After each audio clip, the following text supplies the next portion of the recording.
ஒரே ஒரு வேர்டில் சொன்னால் காஸ்ட்னா என்னது? எக்ஸ்பென்ஸ். காஸ்ட்னா எக்ஸ்பென்ஸ், அதாவது செலவுன்னு சொல்லலாம். ஓகே. இப்போது நான் ஒரு கால்குலேட்டர் மேனுஃபேக்சர் பண்ணணும்னு வச்சுக்கோயேன். ஒரு கால்குலேட்டர் மேனுஃபேக்சர் பண்ணணும். இந்த கால்குலேட்டர் நான் மேனுஃபேக்சர் பண்ணி முடிச்சுட்டேன். இப்போ இந்த கால்குலேட்டரை எடுத்து பார்த்தா எனக்கு என்னென்ன தெரியுது? அந்த கால்குலேட்டர் உங்கள்கிட்ட பக்கத்தில் கால்குலேட்டர் இருந்தால் எடுத்து பாருங்கள். உங்களுக்கு கண்டிப்பாக வந்து இதுதான் கால்குலேட்டர்னு எக்ஸாம்பிளுக்கு வச்சுப்போம். இந்த பட்டன்ஸ் இருக்கா? இதெல்லாம் பட்டன்ஸ் இருக்குது. இங்கே வந்து ஒரு டிஸ்பிளே இருக்குது. ஓகேவா? இங்கே வந்து ஒரு டிஸ்பிளே இருக்குது. அண்ட் தென் இந்த கால்குலேட்டர் இடம்லாம் என்னதுமா? இதெல்லாம் பிளாஸ்டிக்கு. அண்ட் தென் இதெல்லாம் பட்டன்ஸ். இங்கே ஒரு டிஸ்பிளே கொடுத்துருக்காங்க. ஸோ நான் ஒரு கால்குலேட்டர் மேனுஃபேக்சர் பண்ணணுன்னா இதெல்லாம் என்னது? எனக்கு ஒரு பொருள் தேவைப்படுது. ஒரு கால்குலேட்டர் நான் மேனுஃபேக்சர் பண்ணணுன்னா இந்த பொருள் எனக்கு தேவைப்படுது. கரெக்டாக? ஸோ இந்த பொருளுக்கு பேர் என்னது? மெட்டீரியல். ஓகேவா? இந்த பொருளுக்கு பேர் வந்து மெட்டீரியல், ரா மெட்டீரியல் அப்படின்னு சொல்லலாம். ஓகேவா? இந்த மெட்டீரியலை வந்து நான் எங்கேருந்து வாங்குவேன்? நான் ஒரு கடைக்கிட்டேருந்து வாங்குவேன். நான் கால்குலேட்டர் மேனுஃபேக்சர் பண்ணுறவன், ஆனாலும் இந்த பொருள்லாம் எனக்கு தேவை ஒரு கால்குலேட்டர் மேனுஃபேக்சர் பண்ணுறதுக்கு. நான் வெளியே போய் ஒரு கடங்காரர்கிட்ட போய் ரா மெட்டீரியல் வாங்கிட்டு வரேன். ஓகேவா? என்ன வாங்கிட்டு வரேன்? ரா மெட்டீரியல் வாங்கிட்டு வரேன். சரி, இப்போது இந்த கால்குலேட்டர் பார்த்த உடனே உன்னால் சொல்ல முடியுது இங்கே பட்டன்ஸ் இருக்குது, பிளாஸ்டிக் இருக்குது, டிஸ்பிளே இருக்குது. ஸோ உன்னோட கால்குலேட்டர் பார்த்த உடனே உன்னால் சொல்ல முடியுதுல்ல. ஸோ இதுக்கு பேர் வந்து இந்த மெட்டீரியல் வந்து நம்ம என்னன்னு சொல்லலாம்னா டைரக்ட் மெட்டீரியல்னு சொல்லலாம். இந்த மெட்டீரியல் பேர் என்னன்னு சொல்லலாம்? டைரக்ட் மெட்டீரியல் நம்ம சொல்லலாம். ஓகேவா? ஸோ ஆக்சுவலாக நம்ம காஸ்ட் வந்து ஃபஸ்ட்டு 2ஆக டிவைட் ஆகும். லைக் வந்து direct cost and then indirect cost. Direct காஸ்ட்னா உன்னோட பொருள் பார்க்கும்போதே உன்னால் வந்து ஐடென்டிஃபை பண்ண முடியும். லைக் வந்து இதெல்லாம் டைரெக்டாக இந்த பொருள் மேனுஃபேக்சர் பண்ணுறதுக்காக யூஸ் பண்ணியிருக்காங்க. இப்போ நம்ம கால்குலேட்டர் எக்ஸாம்பிளில் பட்டன் யூஸ் பண்ணியிருக்காங்க, பிளாஸ்டிக் யூஸ் பண்ணியிருக்காங்க, டிஸ்பிளே யூஸ் பண்ணியிருக்காங்கன்றது உன்னால் பார்த்த உடனே தெரிஞ்சுக்க முடியுது. கரெக்டாக? ஸோ அப்படி உன்னால் பார்த்த உடனே தெரிஞ்சுக்க முடியுதுன்னா அதோட ரிலேட்டட் காஸ்ட்டுக்கு பேர் என்னென்னா டைரக்ட் காஸ்ட்டு. ஓகேவா? சரி, டைரக்ட் காஸ்ட் வந்து ஃபர்தராக வந்து 3ஆக டிவைட் ஆகுது. டைரக்ட் காஸ்ட்டு ஃபர்தராக 3ஆக டிவைட் ஆகுது. That is the direct material, direct labour and then direct expenses. First இதை அண்டர்ஸ்டாண்ட் பண்ணிவிட்டு நம்ம திருப்பியும் காஸ்ட் அக்கௌண்டிங் சிஸ்டமோட types, historical costing, absorption costing நம்ம கண்டினியூ பண்ணலாம். ஓகேவா? ஸோ டைரக்ட் மெட்டீரியல் என்னென்னு புரியுதா? டைரக்ட் மெட்டீரியல், டைரக்ட் காஸ்ட்னா இன் சிம்பிள் உங்களுக்கு வேர்ட்ஸாக சொல்லணும்னா, லைக் நம்ம புக்கில் கொடுத்துருக்க வேர்ட்ஸ் மாதிரி சொல்லணும்னா directly traceable to the product. Directly traceable to the product. இதெல்லாம் வந்து ரன்னிங் நோட்ஸ்மா, நீயே எழுதிக்கணும் இதெல்லாம். ஓகேவா? நம்ம வந்து இந்த மாதிரி நோட்ஸ் வந்து உங்களுக்கு நான் தனியாக பிடிஎஃபாக கொடுத்துருவேன். பட் இப்போ நமக்கு இருக்கிறதெல்லாம் வந்து ரன்னிங் நோட்ஸு, நீ வந்து நம்ம சொல்ல எழுதிக்கணும். Okay. So directly traceable to the product. இந்த ப்ராடக்ட்டை பார்க்கும்போது உனக்கு தெரியணும். ஸோ டைரக்ட் மெட்டீரியல் புரிஞ்சுதா? நெக்ஸ்ட்டு பார்த்தீங்கன்னா டைரக்ட் லேபர். டைரக்ட் லேபர் அப்படின்னா இந்த கால்குலேட்டர் வந்து இப்படி இருக்குது. ஸோ இந்த பட்டன் அப்புறம் இந்த பிளாஸ்டிக்கு இந்த டிஸ்பிளே எல்லாம் தனித்தனியாக தானே உனக்கு இருக்கும். ஸோ யாராவது ஒருத்தவங்க எடுத்துகிட்டு வந்து இதை அசம்பிள் பண்ணணும்ல. சரி, மெஷினே வந்து அசம்பிள் பண்ணுன்னு வச்சுக்கோ மேம். இப்போல்லாம் யார் மேம் கையால் பண்ணுறா? எல்லாமே வந்து மெஷின்ஸ் தானே மேம் அப்படின்னு நீங்கள் சொன்னால் கூட அந்த மெஷினை மெயின்டைன் பண்ணுறதுக்கு யாராவது ஒரு ஆளை போடணும்ல. ஃபேக்ட்ரியில் ஒர்க் பண்ணுறவங்களுக்கு பேர் நம்ம லேபர்னு சொல்லுவோம். ஓகேவா? இப்போ நம்ம ஒரு கம்பெனியில் ஒர்க் பண்ணிட்டு வந்தோம்னா எம்ப்ளாயின்னு சொல்லுவோம். ஒரு ஃபேக்ட்ரியில் ஒர்க் பண்ணுறவங்க பேர் வந்து லேபர்னு சொல்லுவோம். ஓகே. ஸோ அப்போது ஒரு ஃபேக்ட்ரியில் ஒரு லேபர் இருப்பார் கண்டிப்பாக. அந்த லேபர் என்ன பண்ணுவாருன்னு பார்த்தீங்கன்னா இந்த மெஷினை மெயின்டைன் பண்ணணும். அட்லீஸ்ட் ஆன் ஆஃப் பண்ணுறதுக்கு ஒரு ஆள் தேவை இல்லைப்பா? எஸ், தேவை. ஸோ இந்த இந்த கால்குலேட்டர் பார்க்கும்போது கண்டிப்பாக இதில் வந்து ஒரு ஹியூமன் பீயிங், ஒரு லேபர் ஒர்க் பண்ணியிருக்காருன்றது உனக்கு தெரியுதா இல்லையா? எங்கேருந்து அப்படியே வானத்துலேருந்து கால்குலேட்டர் வந்துடாது. யாரோ இங்கே ஒர்க் பண்ணியிருக்காங்க. இதை அசம்பிள் பண்ணணும். Calculator buttons plastic button display எல்லாம் யாராவது வந்து வாங்கிட்டு வந்து ஃபிக்ஸ் பண்ணணும்ல. யாராவது ஃபிக்ஸ் பண்ணால் தானே உனக்கு இது மொத்தமாக கால்குலேட்டர்னு தெரியும். அப்போது இந்த லேபருக்கு என்ன பண்ணணும்? நம்ம சேல்ரி கொடுக்கணும்ல. ஸோ நம்ம ஒரு ஆஃபீஸில் ஒர்க் பண்ணால் அவங்களுக்கு பேர் வந்து எம்ப்ளாயின்னு சொன்னோம். எம்ப்ளாயிக்கு நம்ம காசு கொடுத்தோன்னா அதுக்கு பேர் சேல்ரி. இது எல்லாருக்கும் தெரியும். ஆனால் இதே ஃபேக்ட்ரியில் ஒர்க் பண்ணுறாங்க, ஃபேக்ட்ரியில் ஒர்க் பண்ணுறவங்களுக்கு பேர் என்னதுமா? லேபர். இவர் வந்து மெஷின் வந்து பார்த்துப்பாரு. இவருக்கு நான் சம்பளம் கொடுக்குறோம். அதுக்கு பேர் வந்து நம்ம வேஜஸ்ன்னு சொல்லுவோம். ஓகேவா? இந்த வேஜஸ்ஸை நம்ம இந்த வேஜஸ்ன்றது ஒரு செலவு தானே நம்மளுக்கு, எக்ஸ்பென்ஸா இல்லையா? ஸோ ஒரு கால்குலேட்டர் மேக் பண்ணுறதுக்கு நான் வந்து இவருக்கு சம்பளம் கொடுத்தாகும். கரெக்டாக? ஏன்னா இவர் வந்து இந்த கால்குலேட்டர் ப்ரொடியூஸ் பண்ணுறதுக்கு ஹெல்ப் பண்ணியிருக்காரு. இவருக்கு நான் சம்பளம் கொடுத்தாகணும். ஸோ அப்போ இது காஸ்ட்டுன்னு நான் சொல்லலாமா? என்ன காஸ்ட்டு? Labour cost. ஸோ இதை நம்ம சிம்பிளாக டைரக்ட் லேபர்னு சொல்கிறோம். ஏன் இது டைரக்ட் லேபர்? இந்த பொருளை பார்க்கும்போதே உன்னால் சொல்ல முடியுது இதில் யாரோ ஒர்க் பண்ணியிருக்காங்க, இதை யாரோ ஃபிக்ஸ் பண்ணியிருக்காங்க. அசம்பிள் பண்ண ஒரு லேபர் நம்மளுக்கு கண்டிப்பாக வேணும். அப்போது டைரக்ட் லேபர் புரிஞ்சுதா? எஸ். நெக்ஸ்ட்டு பார்த்தீங்கன்னா டைரக்ட் எக்ஸ்பென்சஸ். சரி, எனக்கு இதையும் தாண்டி ஒரு சில செலவெல்லாம் இருக்குது. டைரக்ட் மெட்டீரியல்னால் என்ன சொன்னேன்? இந்த பொருள் லைக் பிளாஸ்டிக்கு, பட்டன்ஸு, அந்த டிஸ்பிளே போர்டு. ஸோ இதுக்கு பின்னாடி போர்டு இருக்கும்ல, அதுவுமே டைரக்ட் மெட்டீரியல் தான். நம்ம கூட கால்குலேட்டர் போர்டு போயிடுச்சுன்னா என்ன பண்ணிவிடும்? டஸ்ட்பினில் தூக்கி போட்டுரும், ஒன்றும் பண்ண முடியாது. ஸோ போர்டுமே என்னதுமா? ஒரு டைரக்ட் மெட்டீரியல் தான். ஓகே. Direct expenses. சரி, எனக்கு இன்னும் சில செலவு இருக்குது. ஆனால் அது டைரக்ட் மெட்டீரியலும் கிடையாது, டைரக்ட் லேபரும் கிடையாது. சே ஃபார் அன் எக்ஸாம்பிள், நம்மக்கிட்ட அந்த கால்குலேட்டர் இருக்குது. ஸோ நான் என்ன கம்பெனி யூஸ் பண்ணுறேன்னு பார்த்தீங்கன்னா கேஷியோ கம்பெனி யூஸ் பண்ணுறேன். ஓகேவா? ஸோ பட்டன்ஸ்லாம் இருக்கா? எஸ். ஓகே. யூஸ்வலாக நம்மளுக்கு நிறைய கம்பெனிஸ் இருக்குல்ல, கால்குலேட்டரில் நிறைய கம்பெனிஸ் இருக்குது. பட் இங்கே கேஷியோ வந்து கேஷியோக்குன்னு ஒரு டிசைன் வச்சுருப்பாங்கள்ல, இங்கே கேஷியோன்னு போட்டிருப்பாங்க. அண்ட் தென் சில இடத்துல இந்த இடத்துலலாம் ரெட்டு கலரில் இருக்கும். ஸோ இவங்களுக்குன்னு ஒரு ஸ்பெசிஃபிக்காக ஒரு டிசைன் இருக்கும்ல, அந்த டிசைன் அதில் பேக் பண்ணுறதுக்கு ஒரு செலவு இருக்கும்ல. இப்போது நம்ம ஐசிஎம்ஐ ஸ்டடி மெட்டீரியல் கூட வச்சுக்கோயேன். அதில் நம்மளுக்கு ஃப்ரண்ட் பேஜ் வந்து க்ரீன் கலரில், யூஸ்வலாக இப்போ வர புக்ஸ்லாம் வந்து க்ரீன் கலரில், அண்ட் தென் நம்ம ஃபாண்ட்லாம் வந்து ஒயிட் கலரில் இருக்குது. நம்ம ICMI study material cost accounting book கூட எடுத்துப்பார். ஸோ அதெல்லாம் வந்து இந்த ஐசிஎம்ஐ புக்குக்கான ஸ்பெசிஃபிக் டிசைன். கரெக்டாக? நீ வெளியே போய் மார்க்கெட்டில் இதே டிசைன் இதே புக்கு வந்து கிடைக்காது. ICMI institute of cost accountants of India கொடுக்குற புக்கில் இந்த டிசைன் இருக்கும். கரெக்டாக? அந்த மாதிரி கேஷியோ கேஷியோ நீங்கள் பிரிண்ட் பண்ணியிருக்கணும். இன்னும் அவங்களுக்கும் சில டிஃப்ரெண்ட்டான டிசைன்ஸ்லாம் வச்சுருப்பாங்க. ஸோ அப்போது இந்த ப்ராடக்ட்டுக்காக இந்த பர்டிகுலர் டிசைன், இதுக்கான செலவு நான் என்ன சொல்லுவேன்னா எக்ஸ்பென்ஸ் வந்து டைரக்ட் எக்ஸ்பென்ஸ். ஏன்னா இதில் பார்க்கும்போது உனக்கு தெரியுதா, கேஷியோ இந்த பிரிண்டிங் செலவுலாம் பார்த்தீங்கன்னா கேஷியோ கம்பெனியில் தான் இருக்கும். இதுக்கு பேர் வந்து என்னதுமா? Direct expense. ஓகேவா? I hope you understood the direct material, direct labor and then direct expenses. ஓகேவா? Okay. Then moving on to indirect cost. So direct காஸ்ட்னா என்னன்னு சொல்லியிருந்தோம் நம்ம? டைரக்ட் காஸ்ட்னா directly traceable to the product. இந்த ப்ராடக்டை பார்க்கும்போதே உனக்கு என்ன தெரியணும்? இதிலலாம் வந்து இது யூஸ் பண்ணியிருக்காங்க. இப்போ எக்ஸாம்பிளுக்கு ஒரு கார் எடுத்துக்கோ. கார் பார்த்தீங்கன்னா உங்களுக்கு இங்கே டயர்ஸ் இருக்குது. கரெக்டாக? காரில் வந்து இது டயர் இருக்குது. ஸோ இது வந்து டைரக்ட்லி ட்ரேசபிள் டு த ப்ராடக்டா இல்லையா? எஸ். இந்த காரை பார்த்தோன்னே உனக்கு இந்த டயர் யூஸ் பண்ணியிருக்காங்கன்னு தெரியுது. ஸோ இங்கே இது என்னன்னு சொல்லலாம்? இந்த டைரக்ட் மெட்டீரியல்னு சொல்லலாமா? எஸ், சொல்லலாம். அதே மாதிரி இந்த காரை மேனுஃபேக்சர் பண்ணுறதுக்கு யாராவது ஒரு லேபர் இருப்பாங்க. கார் ஃபேக்ட்ரியில் ஒர்க் பண்ணுறதுக்கு லேபர்ஸ் இருப்பாங்கள்ல. எஸ். அந்த எக்ஸ்பென்ஸை நம்ம அவங்களுக்கு கொடுக்குற வேஜஸோட எக்ஸ்பென்ஸ் வந்து, வேஜஸ்னால் நத்திங் பட் சேல்ரி, அவங்களுக்கு கொடுக்குற வேஜஸோட எக்ஸ்பென்ஸை நம்ம என்ன சொல்லலாம்? டைரக்ட்டு லேபர்னு சொல்லலாம். ஓகேவா? டைரக்ட்டு லேபர்னு சொல்லலாம். நெக்ஸ்ட்டு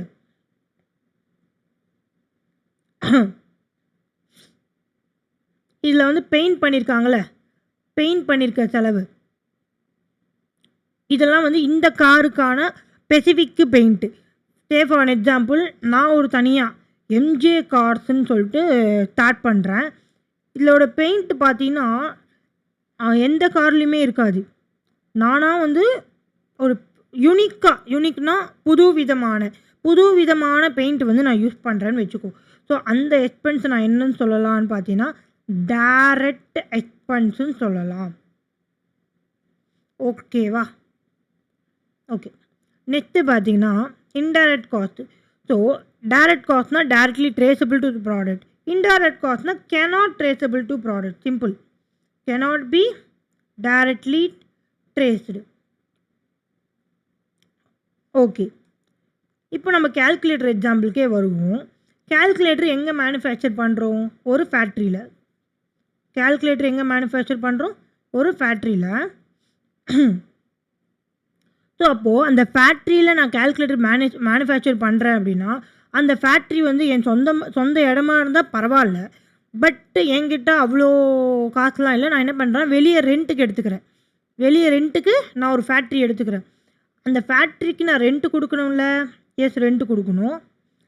அண்ட் தென் பார்த்தீங்கன்னா இந்த ஃபேக்ட்ரி டிபார்ட்மெண்ட்டில் வேலையெல்லாம் ஒழுங்காக நடக்குதான்னு நான் செக் பண்ணுறதுக்காக ஒரு சூப்பர்வைசரை ஹையர் பண்ணுறேன். சூப்பர்வைசர் அப்பாயிண்ட் பண்ணால் அவருக்கு நான் சேலரி கொடுக்கணும்ல? எஸ், சூப்பர்வைசர் சேலரி கொடுக்கணும். அதுக்கப்புறம் ஃபேக்ட்ரி வாசலில் ஒரு வாட்ச்மேன் உட்காந்துட்ருக்காரு. எதுக்கு? ஃபேக்ட்ரி வந்து காப்பாற்றுறதுக்காக ஒரு வாட்ச்மேன் உட்காந்துட்ருக்காரு. ஸோ அந்த வாட்ச்மேனுக்கு நான் ஒரு சேலரி கொடுக்கணும்ல? எஸ், கொடுக்கணும். அதுக்கப்புறம் ஃபேக்ட்ரியில் என்ன இருக்குது? மெஷின்ஸ் இருக்குது. அந்த மெஷின்ஸ்லாம் வந்து எப்படி ஓடுமா? கரண்ட் தான் ஓடும். கரண்ட் இஸ் நத்திங் பட் நம்ம எலக்ட்ரிசிட்டின்னு சொல்லுவோம். எலக்ட்ரிசிட்டி பில் பே பண்ணணும்ல? எஸ், பே பண்ணணும். Okay ma'am. இப்போது இந்த கால்குலேட்டர் நீ பார்க்கும்போது சூப்பர்வைசருக்கு சேலரி கொடுத்தாங்க, வாட்ச்மேனுக்கு சேலரி கொடுத்து தான் இந்த கால்குலேட்டர் மேனுஃபேக்சர் பண்ணாங்க. அண்ட் தென் பார்த்தீங்கன்னா ஒரு கால்குலேட்டருக்கு சூப்பர்வைசருக்கு இவ்வளோ சேலரி, ஒரு கால்குலேட்டருக்கு வாட்ச்மேனுக்கு இவ்வளோ சேலரி அப்படின்னு உன்னால் சொல்ல முடியுமா? கண்டிப்பாக நம்மளால் வந்து அப்படி சொல்ல முடியாது. பெர் யூனிட் பேசிஸ் உன்னால் வந்து என்னன்னு சொல்ல முடியாதுமா? சூப்பர்வைசருக்கு ஒரு கால்குலேட்டருக்கு இவ்வளோ சேலரி, வாட்ச்மேனுக்கு ஒரு கால்குலேட்டருக்கு இவ்வளோ சேலரியும் கிடையாது. ஸோ சூப்பர்வைசர் சேலரியும் வாட்ச்மேன் சேலரியும் பார்த்தீங்கன்னா இன்டைரக்ட் காஸ்ட். ஏன்னா எனிவே இந்த கால்குலேட்டர் மேனுஃபேக்சர் பண்ணுறதுக்கு ஒரு விதமாக இவங்கெல்லாம் ஹெல்ப் பண்ணியிருக்காங்க. பட் பெர் யூனிட் வைஸ் நம்மளுக்கு தெரியாது. அட் த சேம் டைம் இது வந்து டைரக்ட்லி ட்ரேசபிள் கிடையாது. ஒரு கால்குலேட்டர் மேனுஃபேக்சர் பண்ண சூப்பர்வைசருக்கு நான் இவ்வளோ கொடுத்துருக்கேன், எலக்ட்ரிசிட்டிக்கு இவ்வளோ ஸ்பெண்ட் பண்ணியிருக்கேன், ஃபேக்ட்ரி ரெண்ட் இவ்வளோ ஸ்பெண்ட் பண்ணியிருக்கேன்னு உன்னால் சொல்ல முடியாது. அதனால தான் இதை வந்து நம்ம என்ன சொல்கிறோம்னா இன்டைரக்ட் காஸ்ட். ஓகேவா? இன்டைரக்ட் காஸ்ட்டுக்கு அனதர் நேம் என்னன்னு பார்த்தீங்கன்னா ஓவர் ஹெட்ஸ்ன்னு சொல்லுவோம். இன்டைரக்ட் காஸ்ட்டுக்கு அனதர் நேம் என்னதுமா? Overheads. Okay. And then உனக்கு காஸ்ட் ஷீட் படிக்கும்போது ஒரு விஷயம் புரியும். Direct material plus direct labour plus direct expenses மூணுத்தையும் ஆட் பண்ணால் we will call it as prime cost. என்னன்னு சொல்லுவோம்? ப்ரைம் காஸ்ட்னு சொல்லுவோம். ஓகேவா?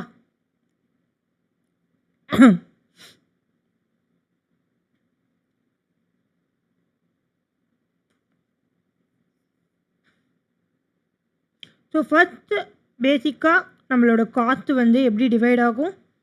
காஸ்ட் வந்து direct cost and then indirect cost divide ஆகும். அதுக்கப்புறம் டைரக்ட் வந்து ஃபர்தராக வந்து direct material, direct labour, direct expenses. Then இன்டைரக்ட்டும் வந்து ஃபர்தராக டிவைட் ஆகும். அது அப்புறமா பார்க்கலாம். சரி, ஓகே. இன்டைரக்ட் காஸ்ட்டுக்கு another name it's called overheads. And then direct material plus direct labour plus direct எக்ஸ்பென்சஸ்ஸை நம்ம என்னன்னு சொல்லுவோம்? ஈக்குவல் டு ப்ரைம் காஸ்ட்டுன்னு சொல்லுவோம். ஓகேவா? ஸோ இன்டைரக்ட் காஸ்ட்டுக்கு என்னென்ன எக்ஸாம்பிள் சொல்லியிருந்தோம்? Indirect cost, factory rent,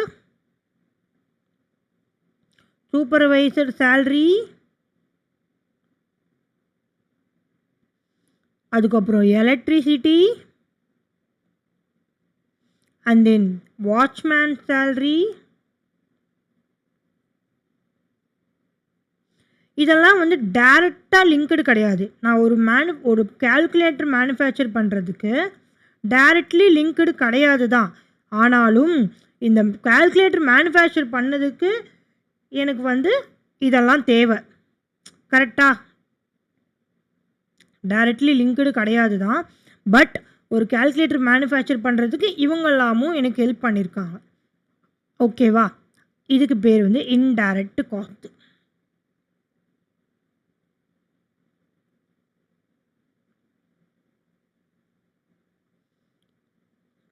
okay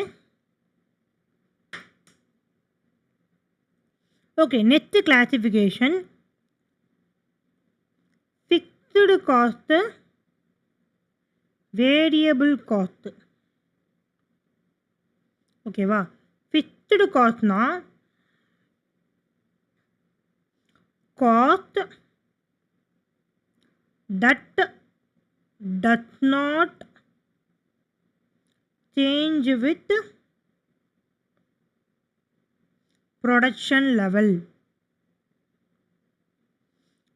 Okay, variable cost na changes with number of units produced. Okay, என்னது ma'am இது? fixed cost and then variable cost. என்னது இதெல்லாம்? ஃபிக்ஸ்டு காஸ்ட்டு பேர்லேயே என்னென்னு இருக்குது? ஃபிக்ஸ்டுன்னு இருக்குது. அதாவது நம்ம இப்போது கால்குலேட்டர் பிஸ்னஸ் பற்றி பேசிகிட்டு இருக்கோம். நான் ஒரு மந்த்துக்கு பெர் மந்த்துக்கு 100 கால்குலேட்டர் மேனுஃபேக்சர் பண்ணாலும் என்னோடய ஃபேக்ட்ரி ரெண்ட்டு நான் கொடுத்து தான் ஆகணும். ஓகேவா? அதே மாதிரி 1000 கால்குலேட்டர் நான் மேனுஃபேக்சர் பண்ணாலும் என்னோடய ஃபேக்ட்ரி ரெண்ட்டு கொடுத்து தான் ஆகணும். சிம்பிளாக சொல்லணுன்னா, நம்ம வந்து ஹவுஸ் வந்து ரெண்ட்டுக்கு வந்திருக்கோம்னு வச்சுக்கோயேன். நம்ம ஒரு ஹவுஸுக்கு வந்து ரெண்ட்டுக்கு வந்திருக்கோம். நான் அதில் 20 டேஸ் வந்து ஹவுஸில் ஸ்டே பண்ணியிருக்கேன். 20 டேஸ் வந்து ஸ்டே பண்ணியிருக்கேன். 10 டேஸ் வந்து என்னோடய நேட்டிவ் பிளேஸுக்கு போயிட்டேன். 10 டேஸ் நேட்டிவ் பிளேஸுக்கு போயிட்டேன்னு சொல்லிவிட்டு நான் ஹவுஸ் ஓனர்கிட்ட போய், சார் இந்த மாதிரி நான் 20 டேஸ் தான் உங்கள் வீட்டில் ஸ்டே பண்ணேன், 10 டேஸ் நான் வீட்டிலே இல்லை, ஸோ நான் 20 டேஸுக்கு மட்டும் ரெண்ட்டு கொடுக்கலாமான்னு கேட்டால் ஹவுஸ் ஓனர் சார் என்ன சொல்லுவார்? நீ வீட்டில் இருங்க, இல்லாமல் போங்க, எனக்கு ஒரு மந்த்துக்கு எத்தனை டேஸு? 30 டேஸு. 30 டேஸுக்கான ரெண்ட் நம்ம முன்னாடியே பேசி வச்சுட்டோம்ல, லைக் வந்து பெர் மந்த் ₹10,000 அப்படின்னு. அந்த 10,000 எனக்கு கொடுத்துருங்க. நீங்கள் எத்தனை நாள் இருக்கீங்கன்றது எனக்கு பிரச்சனை கிடையாது. இது நம்ம டே டு டே லைஃப்பில் பார்க்கக்கூடிய எக்ஸாம்பிள். அதே மாதிரி தான் ஃபேக்ட்ரியில் நீ உன்னோட எத்தனை யூனிட் நீ மேனுஃபேக்சர் பண்ணுறன்றது முக்கியம் கிடையாது. ஓகேவா? இப்போ யூனிட்னால் நம்ம எக்ஸாம்பிளில் ஒரு யூனிட் வந்து ஒரு கால்குலேட்டர். ஸோ நீ எத்தனை கால்குலேட்டர் மேனுஃபேக்சர் பண்ணுறன்றது யாரும் கவலைப்பட மாட்டார்? ஃபேக்ட்ரி ஓனர் கவலைப்பட மாட்டார். அவருக்கு என்ன வேணும்?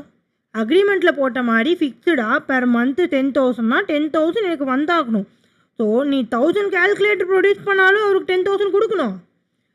இல்லை ஸ்ட்ரைக்கு 0 கால்குலேட்டர் கூட நான் ப்ரொடியூஸ் பண்ணலை, எனக்கே என் பிஸ்னஸ்ஸே லாஸில் போயிட்டுருக்கு, அந்த மாதிரி சிச்சுவேஷன்லையும் நீ அவருக்கு என்ன கொடுத்தாகணும்?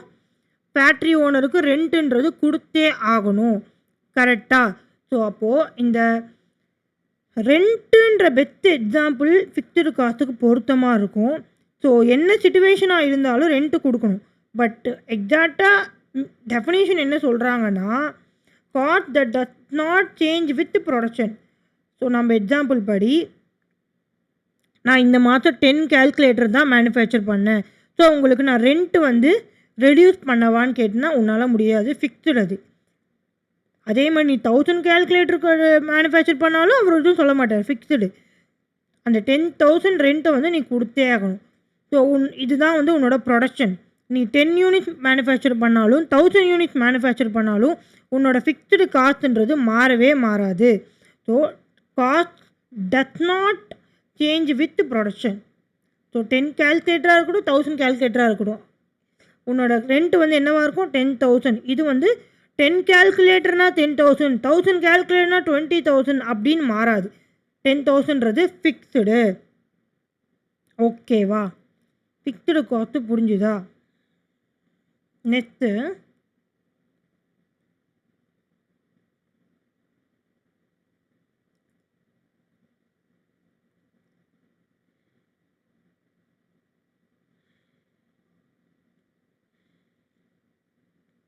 Variable cost.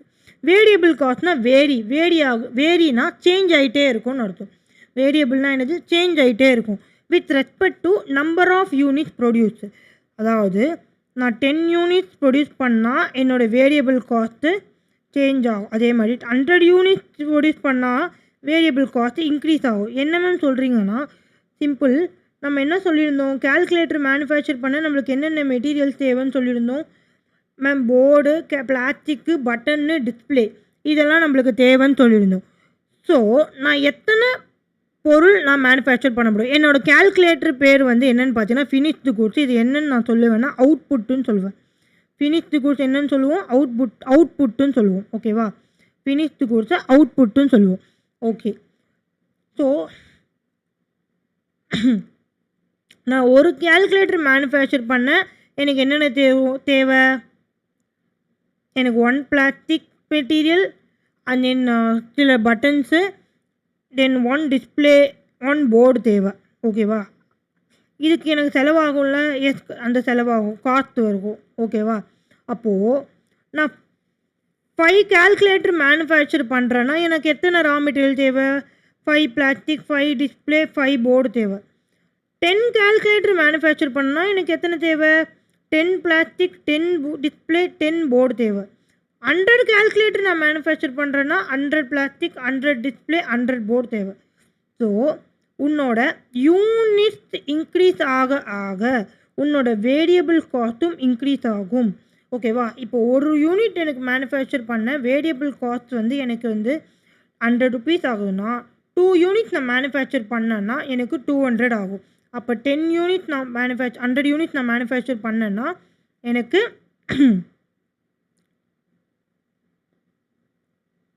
10,000 ஆகும்.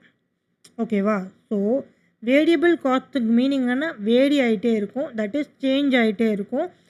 So change with number of units produce. இது புரிஞ்சுதா? நீ எத்தனை நம்பர் ஆஃப் யூனிட்ஸ் ப்ரொடியூஸ் பண்ணுறியோ அதுக்கேற்ற மாதிரி உன்னோட வேரியபிள் காஸ்ட்டும் வந்து மாறிக்கிட்டே இருக்கும். ஆஸ் ஆஃப் நவ் இது புரிஞ்சுக்கோங்க. ஓகே.